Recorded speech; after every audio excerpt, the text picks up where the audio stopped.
While many mythologies, folklores and legends have similarities that overlap, taking inspirations from previous generations, what makes them all so interesting is that many aspects are so incomparable. We go on new adventures every time we explore the tales from cultures around the globe, constantly learning something new. There is one entity, however, that remains consistent throughout. In the West, it is often depicted as a hooded figure wielding a scythe, sometimes on a horse, based on the biblical rendition, whereas in different regions, this being vastly different. Is it an evil force, or is it just playing its role in the greater picture that is life, ensuring the balance remains as it should? This is going to be a cheery one, isn't it? Hello, this is Adam from Pantheon Mythology, and in today's video we'll be travelling the world and exploring the background of the inevitable entity that is death, and the role it plays in various cultures. While you're here though, give that like button a slash and finish off that subscribe button, as we release new content every week. Death as an entity is viewed as someone or something that comes to collect the souls of the deceased. In some cultures, it is responsible for the person's demise, while in others it is simply there to retrieve said soul and guide it to the afterlife. Now, let's go on a quick world tour with death. In Western Europe and the United States, death is commonly personified as a hooded skeletal being originating from the Middle Ages, featuring in mortality plays and later passed through the ages as traditional folk songs. In modern times, we know it as the Grim Reaper. While this version of death is often portrayed as male in many countries, in French, Spanish and Italian cultures, it's not uncommon for death to be female. So that's what my wife gets up to when she pops to the shops. In the Low Countries, specifically Luxembourg, Belgium and the Netherlands, death is referred to as Magier Hand, or Peach the Dude, translated to Peter the Death. But Pete the Dude should be his official new name. While different in name from other countries in the West, its appearance remains the same. Moving into Slavic regions, firstly Poland, death is portrayed as a skeletal old woman who wears a white robe named Śmierć or Kostuch. However, in southern Slavic nations it is known as Smirt or Cossack and is compared to the devil. In Scandinavia, the Norse goddess of death, Hel, was core to the Vikings' belief system before the horrific pandemic. The Black Death struck the world, where death was considered to be an old woman known as Pesta, meaning plague hag. Carrying either a rake or broom into town would determine the fate of its residents. The rake would mean several casualties, but the broom meant the end for all. Must refrain from another wife joke. These days, the Grim Reaper has been adopted into mainstream culture. For Lithuanians, death was known to be Giltine, viewed as an old, ugly woman with a long blue nose and deadly poisonous tongue. Although, like many Western countries, the Grim Reaper became the symbol of death.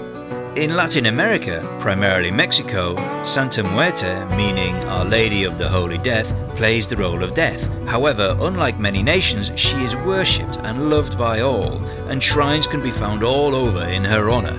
In Mexico, death is seen as a transition to the afterlife rather than the end, so the worship of Santa Muerte ensures safety in the afterlife. Yama was introduced to Chinese mythology through Buddhism. In Chinese, he is known as King Yan and rules the 10 gods of the underworld, Diyu.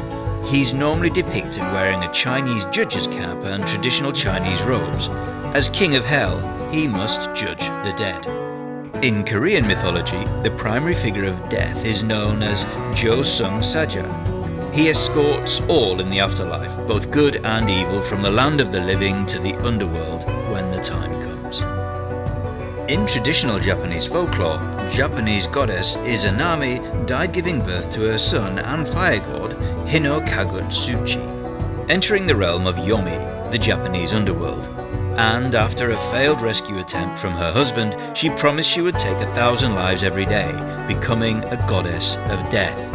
Also in Japan are the death gods known as Shinigami, These are comparable to the Grim Reaper, although there are many rather than one, but they actively take lives when a person's time is up.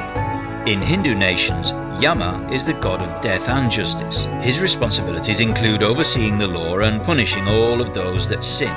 Living in the underworld known as Yamaloka, he rides a buffalo and carries a noose or mace to capture souls.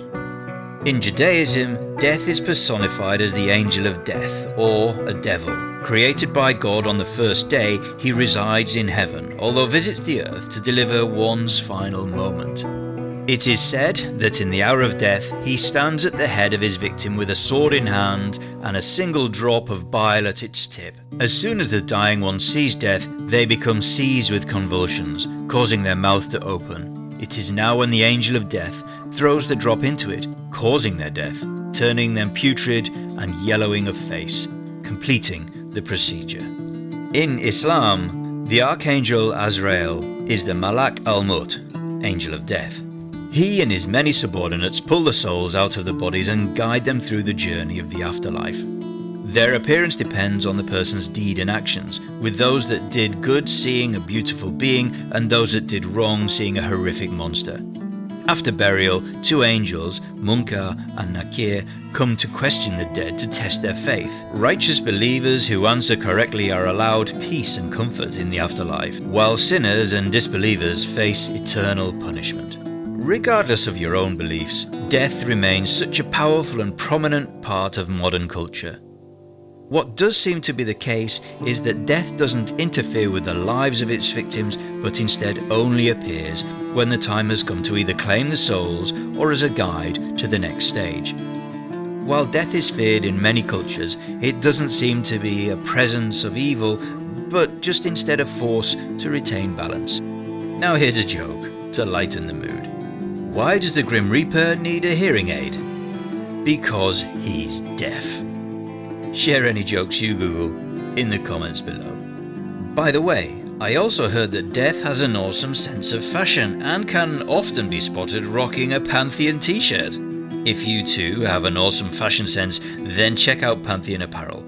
Our clothing brand is inspired by mythologies around the globe, and no matter who or what your favourite tale is, we've got you covered.